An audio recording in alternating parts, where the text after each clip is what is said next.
के ही हमारे साथ मैनेजमेंट है आज, जिनसे हम बात करेंगे। हमारे साथ इस वक्त मिस्टर राजीव राजगोपाल हैं। Mister Rajagopal, welcome to ET now Swadesh. बहुत बहुत स्वागत है आपका। सबसे पहले आपसे समझना चाहेंगे, क्योंकि हमने देखा कि अगर आप रिजल्ट्स को डिफरेंट सेगमेंट में डिवाइड करें तो प्रीमियम हो, मिड रेंज डेकोरेटिव सेगमेंट हो, आपकी अच्छी खासी एक मार्केट शेयर बनी है। वहाँ पर आपका लगभग 20% और मार्केट शेयर रहा है। लेकिन एक बड़ा डेंट जो जितनी भी पेंट कंपनीज के लिए रहा है वो ये रहा है कि रॉ मटेरियल कॉस्ट और because of the crude prices. अगर यहाँ पर आप हमें बता पाएं कितना परसेंट आपके इनपुट कॉस्ट या मार्जिन पर डेंट इस फैक्टर से पड़ा है और गोइंग फॉरवर्ड आप कैसी आउटलुक रख रहे हैं? So, Namaskar, good morning to all of the viewers of ET Now. So firstly, thank you for having me on the show. So आप सही कह रहे हैं, जो हमारे आप देखेंगे तो ग्रोथ अच्छा रहा और बट प्रॉफिटेबिलिटी तो डबल डिजिट प्रॉफिटेबिलिटी रही। अगर आप एबिट मार्जिन्स देखेंगे almost 11.9 12%, which is for a number 4 player is obviously is a strong result. But आप सही कह रहे हैं कि रॉ मटेरियल इन्फ्लेशन के कारण it has had a dent in margins almost to an extent of about 200-300 basis points. The largest issue हमारे जो थे वो ये थे कि जो रॉ मटेरियल इन्फ्लेशन जो पेंट्स कैटेगरी में थे वो ऑलमोस्ट 25% तक पहुंच गए। अगर आप हमारे प्राइसिंग देखेंगे तो हम नवंबर तक 14% प्राइस इंक्रीज ले चुके थे। हमने दिसंबर में उसके बाद 4% प्राइस इंक्रीज लिया और अभी वापस जनवरी में हमने 4.7% प्राइस इंक्रीज लिया। तो तकरीबन ऑलमोस्ट 22.7% हमने टोटली प्राइस इंक्रीज लिया हुआ है। तो हमारे जो Q1 जो अभी जो Q4 चल रहे हैं फिस्कल का, तो वो लार्जली हमने बहुत ऑफसेट किया। बट यू आर राइट, अभी भी अब हम देख रहे हैं कि देयर इज एन इन्फ्लेशन, क्योंकि हमने ये एस्टिमेट किया था कि क्रूड जो रहेगा $75 to $80। आप जान रहे हैं ड्यू टू एक्सटर्नल सर्कमस्टांसेस अभी क्रूड ऑलमोस्ट $90 to $95 के रेंज में है अभी। So obviously it's putting some pressure, inflationary pressure.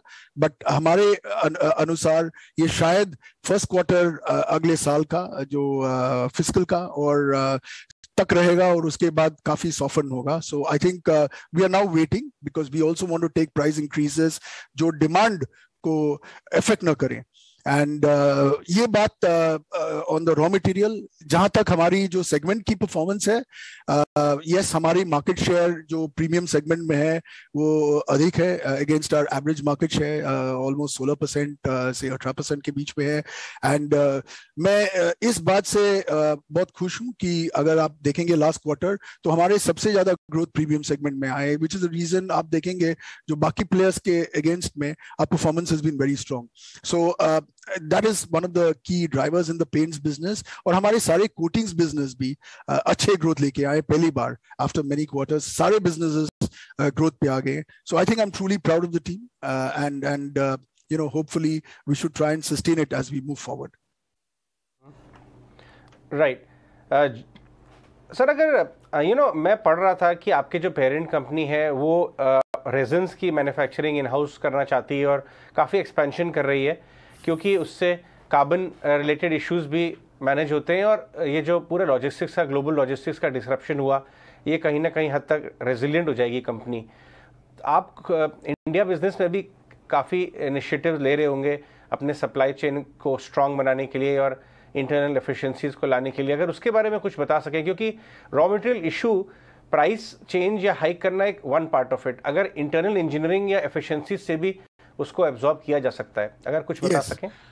नहीं, आप सही कह रहे हैं। सो हमने काफी वैल्यू इंजीनियरिंग किया हुआ है। ये बात पहले आपके जो क्वेश्चन है रेजिन मैन्युफैक्चरिंग के बारे में, देखो एक्चुअली 15-20 साल पहले हम रेजिन मैन्युफैक्चर करते थे। Even in India of course we sold the resin manufacturing off, क्योंकि हमें लगा कि ये हमारी कोर एक्सपर्टीज नहीं है। But obviously the world has changed and I think our top leadership has demonstrated that this is what great leadership is about, कि when you start seeing changes in the environment and आप देख रहे हैं कि resin manufacturing, if you start doing it, it may also help to build the profitability of the business. So there is a approach.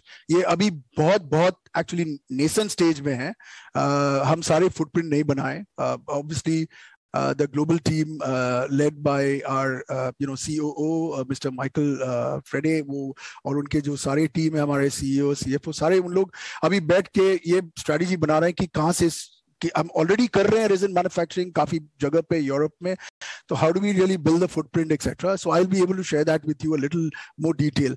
रही बात value engineering की, ये देखो ये तो ऑनगोइंग प्रोसेस है, बट मैं एक चीज हमेशा आप कस्टमर्स को कॉन्फिडेंस दे सकता हूँ कि हमारी जो वैल्यू इंजीनियरिंग है, हम ऑल्टरनेट्स देखते हैं पर हम हमारे प्रोडक्ट क्वालिटी को बिल्कुल टच नहीं करने देते. Which is the reason why when I was recently in the market, हमारे पेंटर्स कह रहे थे कि भाई आपके जो एक कोट है उसके अगेंस्ट में कंपटीशन का शायद 3 या 4 या 5 कोट लगता है, because we are very focused on making sure we are a great product. Because otherwise marketing और एडवर्टाइजिंग तो बहुत कर सकते हैं, बट अगर आपका जो कोर प्रोडक्ट है अगर उसी पे आप ध्यान ना दें, then you will start running into issues, not immediately but in the short, medium and long run. तो ये हमारा ये है. Also we are doing a lot of work on manufacturing in terms of we bringing in best of technologies. We are looking at bringing in IoT जो real time information देंगे and will help us to scale up our factories significantly. So हम 2-3 माध्यम से काम करना चाहते हैं. Value creation is something that we look at, जो हम alternate sources देखते हैं. Also हम ये देखते हैं कि how much we can localize. जैसे हम थोड़े बहुत raw materials हम बाहर यूरोप या चाइना से जब जो लेते हैं, we are also trying to indigenize some of the products that we bring within the country. So this is an ongoing process, or as we interact, I will keep you all posted कि how's the progress is going. Right. क्योंकि mister Rajagopal, home improvement theme एक बहुत बड़ी theme है जिस पर इस sector, इस स्पेस को बहुत क्लोजली एक्सपर्ट्स भी वॉच आउट कर रहे हैं, और जाहिर तौर पर फंडामेंटली आपको कई रीजंस दिखेंगे, revival of real estate space and home improvement. तो यहाँ आपके लिए ऑफकोर्स एक बड़ा वॉल्यूम आगे भी पॉसिबल है. ऐसे में आप किस तरह से कैप्चर करेंगे? क्या आपका, अगर एक स्प्रेड समझना चाहें हम, रूरल और अर्बन, आपकी पेनिट्रेशन कहाँ आप ज़्यादा फोकस कर रहे हैं, डिस्ट्रीब्यूशन नेटवर्क्स आप कहाँ ज़्यादा बढ़ा रहे हैं? So firstly हमारे जो प्रोजेक्ट सेगमेंट है, जो बेसिकली जो बिल्डर्स के साथ काम करते हैं, जो रीपेंटिंग करते हैं जैसे सोसाइटीज में, obviously that's seen a boom since the last couple of quarters. बहुत अच्छी ग्रोथ आ रही है वहाँ, एंड दैट रेजोनेट्स जो आप कह रहे हैं कि home improvement consumers particularly during Covid, जो हम सब घर के अंदर ज्यादा टाइम बिता रहे थे, so obviously we wanted our homes to look good, and whenever opportunity came in and when societies allowed or apartment owners allowed, we've obviously started painting homes. That's been a big uptick जो हमने देखा. जो आप second जो पूछ रहे हैं, देखो in my view I think there are 2 parts. I think first जो ग्रोथ है वो सारे जो हमारे, देखो ब्रांड्स को डिफरेंशिएटेड रहना चाहिए. हमने एक ब्रांड लॉन्च किया जो हाईली सस्टेनेबल ब्रांड है, दिल्ली में लॉन्च किया हुआ है, called better living. I think it's also about bringing in propositions that where consumers get enticed to buy the product. So in my view, I think this is also about, brand Dulux, where I see, the brand now getting a lot more affection from consumers and also getting propensity based on the quality of the product. हमने एक program launch किया था January-February में, जो Dulux Assurance कह के, जहां हम सारे consumers को कह रहे हैं कि अगर आपके घर में अच्छे कलर, stated color, coverage और finish ना मिले, we will give you a money back offer. And for consumers who participated in it, it's really given an uplift on the brand, क्योंकि वो brand का एक confidence है जो हम ऐसे programs launch कर पा रहे हैं. So I think we will continue to do this to help to build into the home improvement sort of, और जहां तक मैं दिशा है, I think I will see in the coming quarters this improving. January obviously was a bit lower than what we saw during the festive period, क्योंकि because of the COVID impact. But जैसे February के second week आ रहे हैं, and as the COVID impact is dropping, I think the business is slowly now pulling back and getting back into homes and starting the home painting services. So we are also putting some very exciting programs जिसके माध्यम से we will plan to increase our presence in this space. We have also got a lot of innovations coming in the quarters ahead. और जैसे हम innovations करेंगे in the quarters ahead, we will obviously keep you updated. Alright, Rajiv, बहुत बहुत धन्यवाद आज हमसे बात करने के लिए, and good luck on your strategy. Thank you. That was Rajiv Rajgopal, AkzoNobel, बहुत ही premium coating company, paint company है, ड्यूलक्स ऑफ कोर्स उनका पॉपुलर ब्रांड है।